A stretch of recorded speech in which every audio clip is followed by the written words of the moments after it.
मां नर्मदा के अनन्य भक्त दादा गुरु भैया जी सरकार का सिवनी जिला के घनसौर में आगमन हुआ, जो कि नर्मदा परिक्रमा मार्ग है। दादा गुरु जी के द्वारा उपस्थित जनों को बताया गया कि आगामी कार्तिक पूर्णिमा से नर्मदा परिक्रमा आरंभ होना है।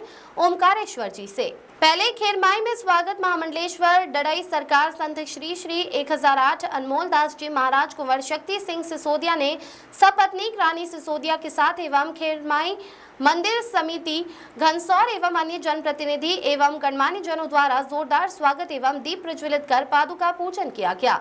श्री राम मंदिर घनसौर पहुंचकर मैं विराजमान सिद्ध योगी अवधूत भैया जी सरकार ने उपस्थित भक्तों को संबोधित किया, राम भजन से किया और आगामी कार्तिक पूर्णिमा से होने वाली नर्मदा परिक्रमा ओमकारेश्वर से प्रारंभ होने की बात कही। सिवनी से राम नरेश पटेल की रिपोर्ट।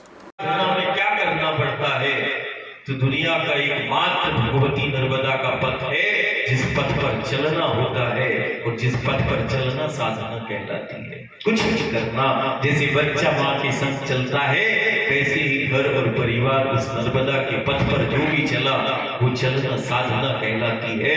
और बड़ी उमंग उत्साह के साथ इस बार भी कार्तिक पूर्णिमा में परिक्रमा प्रारंभ होगी। परिक्रमा उठाएंगे, फिर सागर की ओर, गुजरात की ओर जाएंगे। सागर पार करते हुए फिर अमरकंटक की ओर जब जमात के साथ आएंगे तो ये भी निश्चित निर्धारित है कि हम वर्षों से देख रहे कि एक वो आए ना आए, लेकिन वर्ष में एक बार तो जरूर आता है, जमात के साथ में आता है और घर परिवार से मिलता है। तो हम आए ना आए, ये शरीर बदल सकता है और शरीर बदलता भी है, संसार भी बदलता है, लेकिन एक घर परिवार को हम जरूर रोज कहते हैं कि शरीर बदलता है, संसार को बदलते भी हुए देखा, लेकिन सत्य को बदलते हुए हमने कभी नहीं देखा। शरीर और संसार बदलता है, इस शरीर और संसार को देखकर कर्म नहीं करना, कर्म तो करना है लेकिन सत्य को देखकर करना।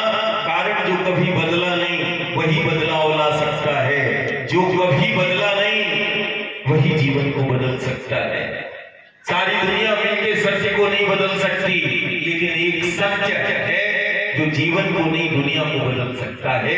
इसीलिए हमें सत्य की शरण में रहना है और वो नर्मदा के रूप में भी वो प्रत्यक्ष वो सत्य है, राम नाम के रूप में भी वो सत्य है और नर्मदा का पथ भी वो सत्य है।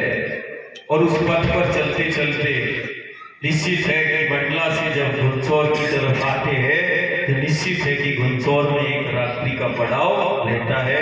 हम अभी से घनसौर परिवार और आसपास को बोलते कि नहीं, दादा अकेले तो आते नहीं, साधु भी रहता, संत भी रहता है, भक्त भी रहता और कई राज्यों के जिलों के वो भक्त प्रेमी वो सब साथ रहते हैं।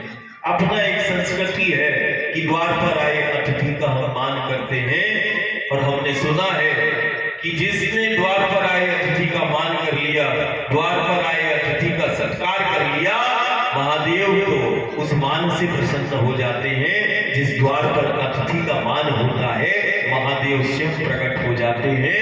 12 ज्योतिर्लिंग में से दक्षिणेश्वर उस बात का प्रमाण है।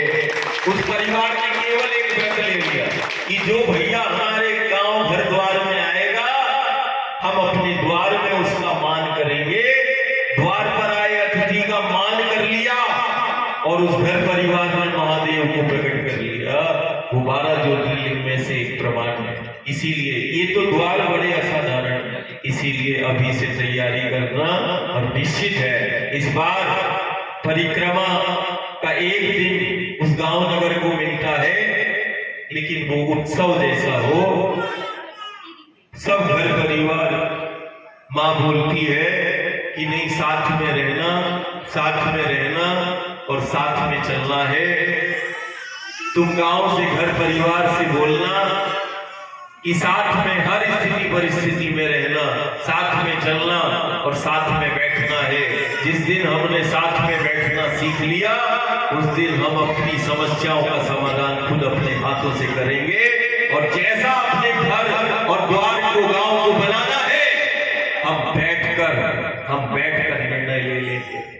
एक निर्णय मैं लेता है और एक निर्णय गुरु का होता है और गुरु का निर्णय निर्माण है।